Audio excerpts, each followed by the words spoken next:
Welcome to this support video. I'm going to be talking about when to retest. You can find this information in the assessment support book. When to retest is different for whole class than it is for intervention. For whole class teaching, you do it in year 1, year 2 and year 3.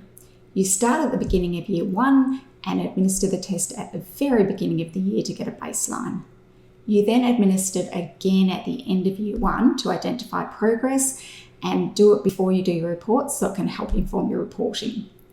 If you look on the Excel sheet, there's a black box around the tabs. The first one says pre-test, that's for your beginning of year 1, and then one says post-test 1, that's for the end of year 1.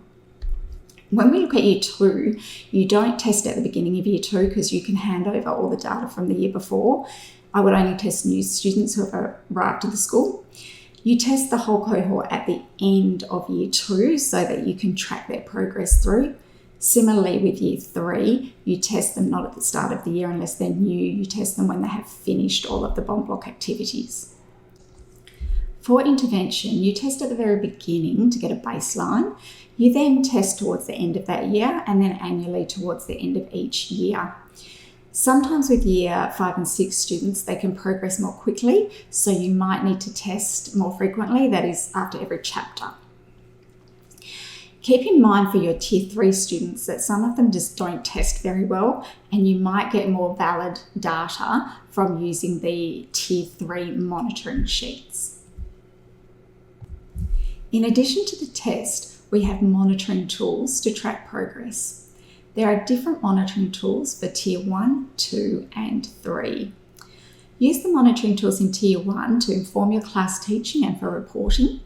For tier 2 to communicate progress, and tier 3 you can attach them to individualised education programs. Each of those tools require a different amount of depth of information. So tier 3 you record a lot more information than whole class teaching in tier 1. In terms of the monitoring tools, you have 2 choices. You can download the PDF version, which is on paper in each of those 3 levels, or you can download an Excel version of the monitoring tools. Don't get it confused with the test Excel. The monitoring Excels in chapters. You'll notice once you open it, it's quite different. The recording system is the same though between the test and the monitoring tools. We wanted to keep it really simple. So it's a 0, 1 or 2 response. A 0, when you type it into the Excel, comes up red, and that means they needed significant support. A 1 is yellow, and that means some support. And a 2 is green, which means they did it independently. You can download all these under the monitoring tools tab that's highlighted on that PowerPoint. Thanks for listening.